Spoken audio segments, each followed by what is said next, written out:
Thank you, Mr. Chairman. Welcome, Secretary Cardona, and thank you for your dedication to our students throughout your life and here in this position. Since taking office, the Biden administration has worked to erase the burden of student debt. This includes canceling debt for 876,000 people, including teachers and firefighters, through the Public Service Loan Forgiveness Program. It includes canceling debt for almost 1 million people through improving income-driven repayment, and 1.6 million for of defrauded students. And just last week, students who were scammed by the now defunct Art Institute of Seattle, who I had met with in my district, finally saw relief after more than a decade, while the previous administration made the process so unworkable that Congress rebuked it on a bipartisan basis. Together, these steps have canceled $160 billion for 4.6 million borrowers, and my understanding is that another 20 to 25 million students will be eligible through programs that you recently announced. This is financial breathing room for students and families who were just trying to get a higher education, improve their skills so they could contribute to our communities, our economy, and our country. All borrowers turn to loans as a step toward economic prosperity, but student debt makes it so impossible for many. And I think it's important that we remember that more than 80% of borrowers report that it holds them back from being able to become homeowners, something you were talking about just in a previous answer. Additionally, 56% of borrowers have to choose between repaying and affording rent and groceries. No one should be stuck with these kinds of payments that they can't afford. Secretary Cardona, your department released its first of 2 proposed rules to provide additional student debt relief. What type of borrowers will benefit the most, and how will this improve their financial well-being? Well, thank you for that. The borrowers that would benefit most are those who have had runaway interest. And I mentioned a teacher who had $30,000 just in interest.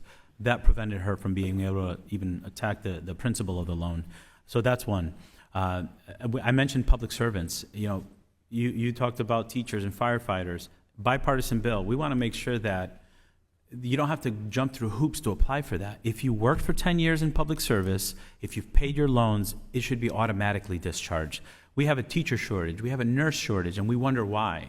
So we're trying to make it simpler to have access to a bipartisan bill that was passed in 2007. Thank you. Textbooks have been an enormous strain on students' finances. They can cost up to $1,200 annually, and textbook costs are on track to double every 11 years.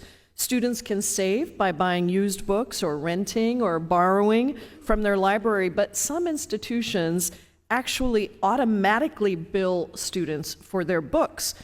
What is your department doing to prevent students from spending more than needed on their books or on other hidden fees that are really preventing students from accessing the kinds of supports they need for a quality education? Well, thank you for that question.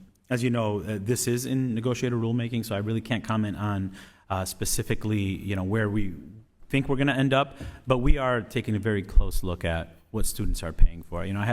I'll have 2 in college next year, and I recognize the different fees and what they add up to, and we want to make sure that our students are the information is transparent and they're getting what they're paying for, and it's not something that's assumed that they're going to need. Thank you. I want to discuss federal K-12 education funding for children experiencing homelessness.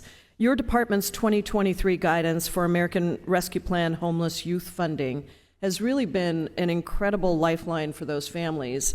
For example, it helps schools provide gas cards and cover car repairs in an emergency to increase attendance.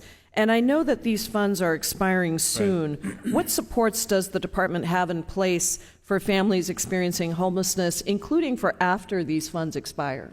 Sure, thank you. And you identified an issue that is increasing in our country, homelessness, and making sure that our students are protected and are able to learn and the conditions for learning are right.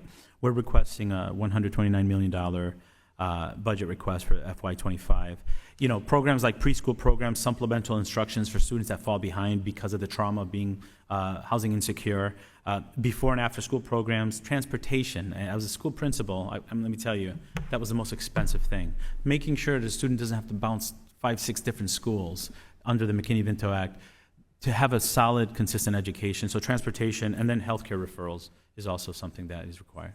Thank you, Mr. Secretary. Mr. Chairman, I ask for unanimous consent to enter into the record this report from Schoolhouse Connection called Overlooked and Almost Out of Time, as well as an article called Grocery Cards and Car Repairs, How COVID Aid Changed the Way Schools Can Help Homeless Kids. No objection.